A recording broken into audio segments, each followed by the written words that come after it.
Olá, amigos do canal PR Elias Soares Oficial. Eu estou aqui diretamente da terra do Mestre Vitalino.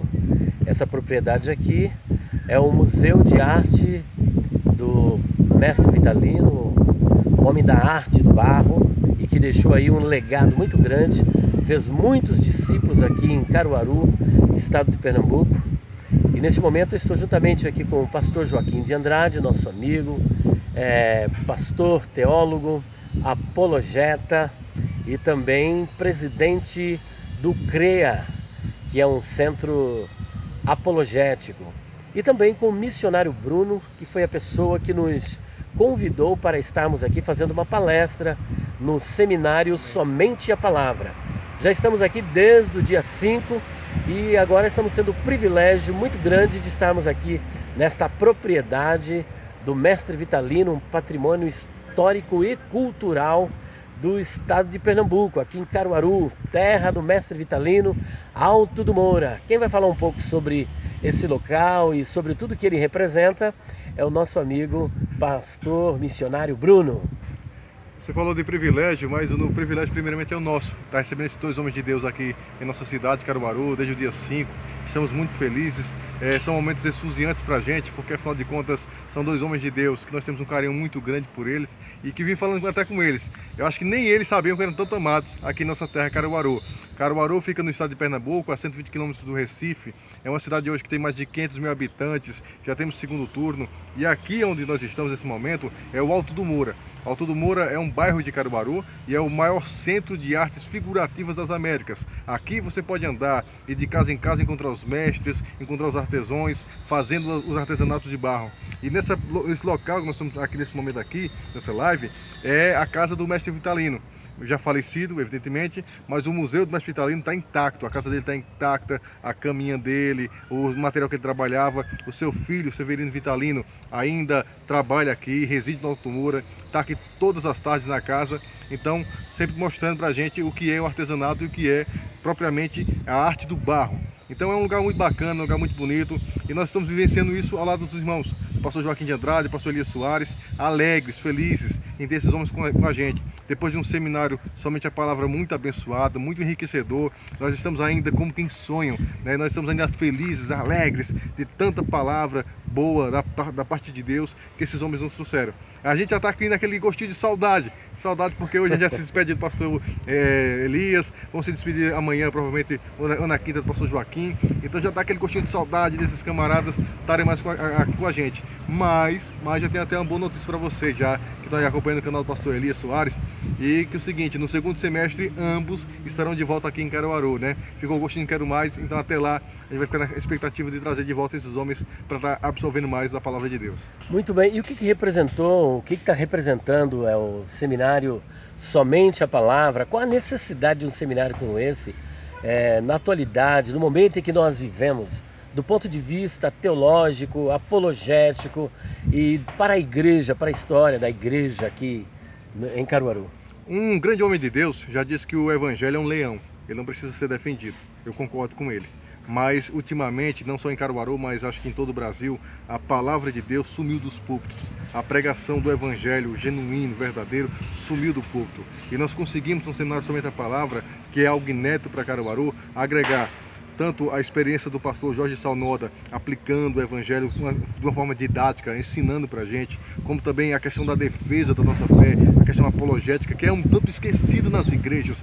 Pouco se vê falar de defesa da fé, da apologética nas igrejas. E nós trouxemos um dos maiores apologéticos do Brasil aqui para a gente, para nos ensinar. Então são cursos, são palestras, são ministrações abençoadas que nos revelam seitas, heresias e tudo mais. O pastor Elias Soares foi uma propriedade muito grande, falando sobre a linguística, falando sobre muita coisa boa que tem a respeito da palavra de Deus, do evangelho de Deus. Então foram dias especiais, foram dias maravilhosos e com certeza o resultado não foi outro, extremamente positivo. O reino dos céus, o reino de Deus avançando em cima dos púlpitos, e quem pregou o evangelho, e principalmente aqueles que ouviram esses dias de ministração aqui em Caruaru, saíram alegres, felizes, cheios né? Então daqui por diante a nossa ideia, nosso pensamento é que isso cresça. A sociedade, somente a palavra vai avançar, vai crescer, já parceiros chegando.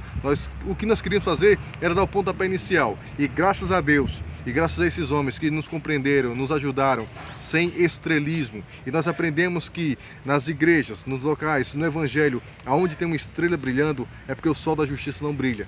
Então é necessário que o sol brilhe e saia mais as estrelas, para que entre o que João 3,30 diz, né? Que ele cresça, que nós possamos diminuir cada vez mais e que o evangelho avance, e avance para a prosperidade, que é justamente a prosperidade da salvação, que não há riqueza maior nesse mundo do que nós sermos salvos. E agora sim, vamos levar para os irmãos mais preparados, mais cheios da palavra, para pregar o evangelho mais consistente. Muito bem, para mim também foi uma experiência singular, onde pudemos estar falando um pouco sobre pregue a palavra, somente a palavra, e depois no seminário Centeia, né? Ceteia. Olha, a recepção que tivemos ali, a hospitalidade, o número de jovens que participaram, inclusive até teve um jovem de 8, no máximo 10 anos, ele não tinha mais do que isso. E a pergunta que ele fez, que foi um seminário também de perguntas, a pergunta que ele fez foi muito intrigante. Ele falou: pastor, tem uma coisa que eu não consigo entender, por que Deus só tinha um filho e por que ele trouxe para morrer aqui? Para mim foi a pergunta mais linda. Então levamos os meninos para a Bíblia e falamos: você vai ler e vai tentar descobrir a razão e o porquê. Glória a Deus, conseguimos o nosso objetivo.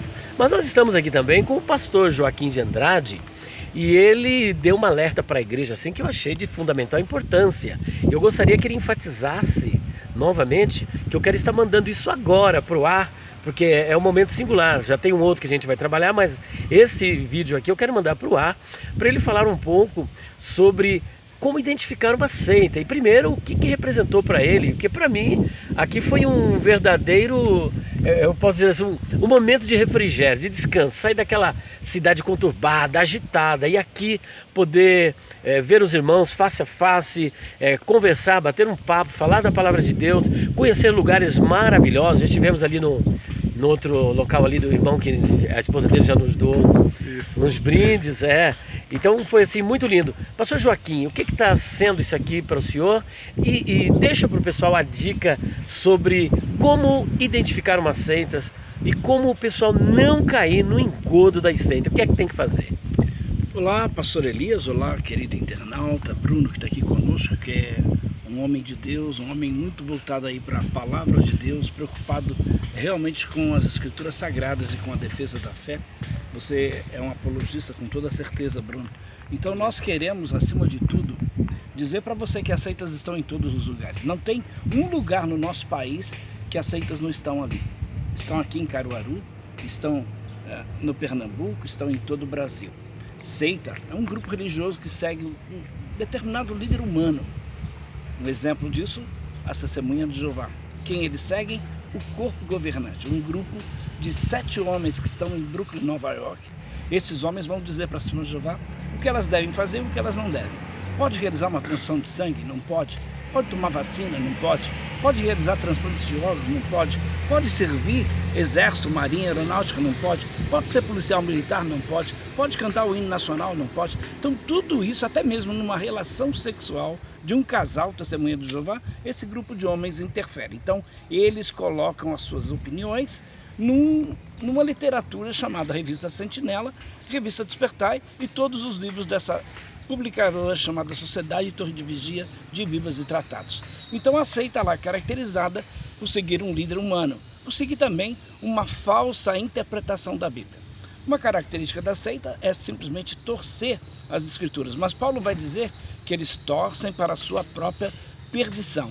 Outra característica de uma seita, além de negar a palavra de Deus, a Bíblia como palavra de Deus, negam a pessoa de Jesus Cristo, a obra de Jesus Cristo, sua divindade, sua humanidade, sua ressurreição, seu sacrifício. São algumas características da seita. Então as seitas, elas normalmente não seguem um cristianismo ortodoxo. A palavra ortodoxo é uma palavra grega que significa ensino correto. As seitas normalmente têm um ensino falso.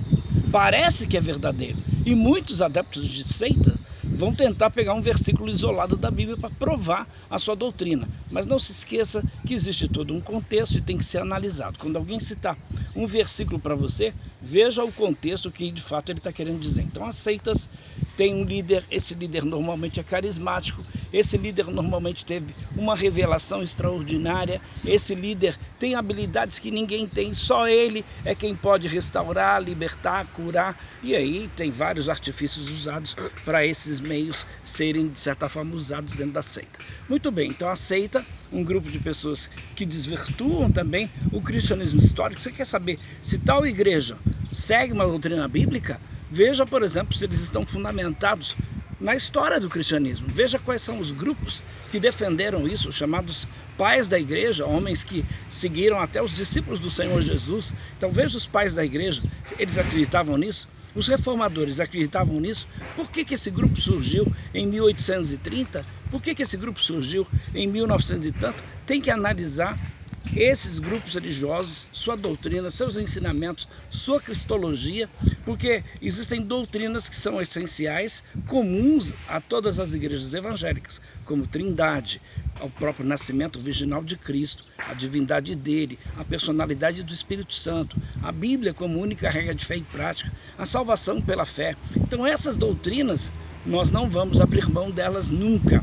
E sempre dentro da história do cristianismo, quando alguém negou uma dessas doutrinas, então ele foi caracterizado como sendo um herege, alguém que não trazia as verdades de Deus. A palavra heresia, ela vem da palavra grega haireses, que significa ensino falso, fraudulento, enganador. E no início do cristianismo, essa palavra não tinha o sentido pejorativo, porque a palavra seita vem do latim secta, que significa o quê? Então a palavra significa partido, comunidade, denominação.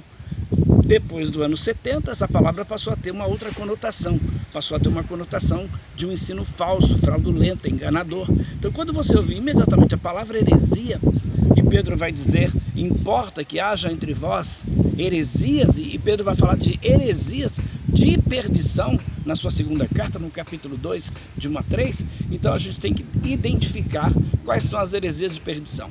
Negação da divindade de Jesus, da humanidade dele, da ressurreição dele, do sacrifício dele, da Bíblia como única regra de fé e prática, da doutrina da Trindade, da personalidade do Espírito Santo, da divindade do Espírito Santo. Então essas doutrinas são essenciais que caracterizam uma igreja cristã. A negação delas caracterizam tal igreja como não sendo cristã.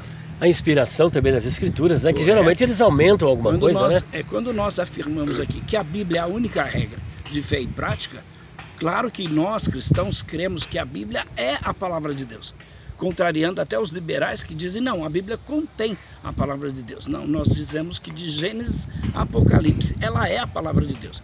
Veja que as seitas, elas têm a Bíblia, muitas delas chamadas seitas pseudo-cristãs, se utilizam da Bíblia, mas têm os seus livros complementares, o livro de Mormon, os livros da senhora Ellen White, os livros, por exemplo, da Sociedade de Torre de Vigia de Bíblias e Tratados, os livros do profeta William Branham, e aí vai, dependendo da seita, sempre tem uma literatura complementar. Não, a Bíblia não tem toda a revelação. A Bíblia não é suficiente, então tem os escritos do profeta, tem a revelação do anjo e assim por diante. Bom, está aí a dica para você, você só cai agora na garra de uma seita se você quiser. Pastor Joaquim de Andrade, um homem respeitado, trabalhou em várias instituições apologéticas e hoje está aqui também como um baluarte da fé para alertar o povo de Deus. Está aqui o missionário Bruno e eu quero dar uma rodada aqui, mostrando um pouco desse território aqui do mestre Vitalino. E o local que nós estamos aqui é muito bonito, olha, uma pedreira aqui e embaixo, nós vamos descendo agora, eu quero mostrar para você a casa do mestre Vitalino, para que você possa conhecer. É um privilégio, um local assim abençoado, muita gente aqui trabalhando com artesanato, com barro, então é uma verdadeira terapia. Se você vier aqui para o Pernambuco, não pode deixar de vir para Caruaru, para o Alto do Moura, para a terra do mestre Vitalino, para o museu, para conhecer um pouco da arte. Jeremias foi convocado pelo Senhor para descer à casa do oleiro, e aqui estão os homens que trabalham com argila, que trabalham com vaso, que trabalham com barro. Então é um privilégio nosso. Olha aqui, é uma propriedade muito interessante, onde você pode sentar aqui nos banquinhos, trocar uma ideia, ler a sua Bíblia. Oi? É tombado. É um patrimônio tombado pelo Estado e reconhecido até internacionalmente, né? Isso. Mostra aí o mestre Vitalino sentado ali. O mestre Vitalino, aqui tem as figuras aqui, olha, são várias casas aqui realmente mostrando essa arte. Olha só, que maravilha. Aquilo aí, ó. E ali está o famoso mestre Vitalino, que era o artesão. Agora tem o filho dele que ainda continua nesse trabalho. Vocês desculpem que agora é um pouquinho de barulho de carro, né? Olha, aqui tem toda uma dedicação ao mestre Vitalino. Aqui está a casa em que ele morava. Essa casa é de que ano? Hein? Que ano que é essa casa aqui, aproximadamente, hein? Muito bom. Ali não é pode formar ainda dentro. É a famosa casa feita de barro. Olha aqui, ó. Tijolo tudo de barro. Então tem toda uma dedicação, olha. Desde quando essa casa aqui? Ela foi construída em 59. Hein? Em 59. Em 59? Você tem algum grau de parentesco com o mestre Vitalino? Sou neta. Neta do... Qual é o seu nome, por favor? Emanuela. Emanuela. Manuela também, ela trabalha com a arte do barro. Você que faz esse trabalho, Eu Manuela? pinto só. Você pinta, né? É. Olha só, que maravilha. Olha aí, ó. Para vocês darem uma olhada no trabalho que a Manuela está realizando. Ela é uma remanescente ainda do mestre Vitalino, um homem muito honrado na arte do barro, da argila. E aqui estão, olha aqui, toda a arte que ela pinta, que ela trabalha. Aqui tem a garrucha, como é que é o nome disso aí? Bacamarte. Macamarte, olha só, que coisa linda. Olha, nós vamos terminando por aqui. E aqui, olha, nós temos a casa onde ele morava, né? Tá um pouquinho escuro, né? Que as flautas, os pertences dele. Olha só que beleza, ó. Aqui é um dos quartinhos. Aqui também tem um pouquinho mais, ó. O quarto onde ele dormia. E aqui a cozinha. E ainda o fogão a lenha, com os vasos de barro ainda, olha só. Tá meio escuro, vocês não levem a mal, mas a gente está aqui registrando realmente esse momento tão singular, tão maravilhoso. Olha só, ali está o forno, que é o forno a lenha, para fazer ali o pão.